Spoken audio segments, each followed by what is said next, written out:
어제는 6.25 전쟁 정전 70주년이자 북한에서 미국 하와이로 옮겨졌던 참전용사 7번의 유해가 고국의 품으로 돌아온 뜻깊은 날이었습니다. 그러나 민주당은 호국 영령들의 고귀한 희생과 헌신을 기억해야 하는 날마저 거짓된 평화를 외쳐대고 있었습니다. 어제 김정은은 보란듯이 러시아 군사대표단과 ICBM 신형 무기를 불러보는 장면을 공개하고 무력을 과시하며 대규모 열병식을 가졌습니다. 그런데도 민주당은 국민은 휴전이 아니라 종전을 원한다며 한반도 평화구축 촉구 결의안을 8월 중에 통과시키겠다고 합니다.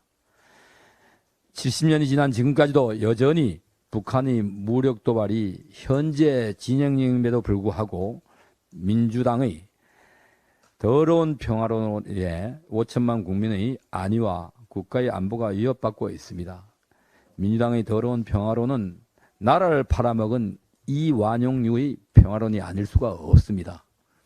국가의 안보 근간을 뒤흔드는 사건은 이뿐만이 아닙니다. 국회 국방위 소속 민주당 30의원이 전직 보좌관은 자신의 직위를 이용해 3년간 참수부대 장비 현황, 각종 무기 보유 수량 등 군사기밀 700여 건을 수집하고 그중 일부를 유출한 혐의로 국정원의 내사를 받고 있습니다. 내사 사실이 드러나 해고된 이후에도 해당 보좌관은 국정원을 피감기관으로 둔 정보위원회 소속 윤건영 의원실에 5급 비서로 지원했다고 알려지고 있습니다.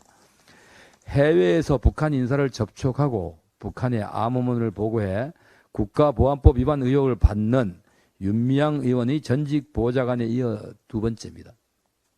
지난 5월 민노총 전직 간부 4명의 사무실과 주거지 등에서 발견된 90건의 북한 지령문에는 반촛불 시위, 서명운동과 같은 항의 투쟁을 전개하고 대정부 투쟁을 선동하는 내용까지 적혀 있었습니다.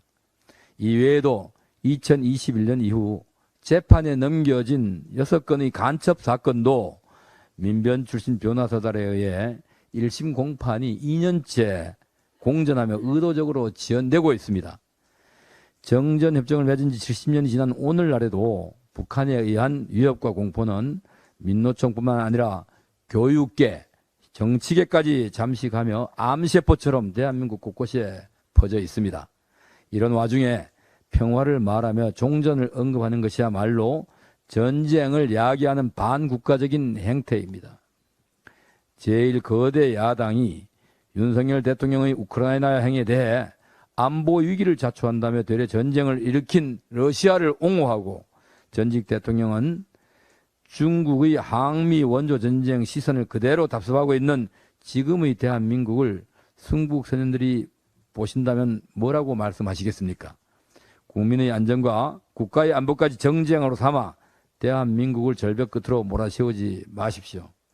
이재명 대표가 그토록 주장하는 평화가 안보가 되고 평화가 곧 경제가 되는 이상적인 시대는 강한 국방력과 올곧은 안보의식이 바탕이 된 나라에서나 가능한 일입니다. 민주당이 고개를 숙여야 할 상대는 북한이 아니라 비로소 자유대한민국을 지켜낸 순국 선열들임을 깨달아 주시기를 촉구합니다. 이사입니다.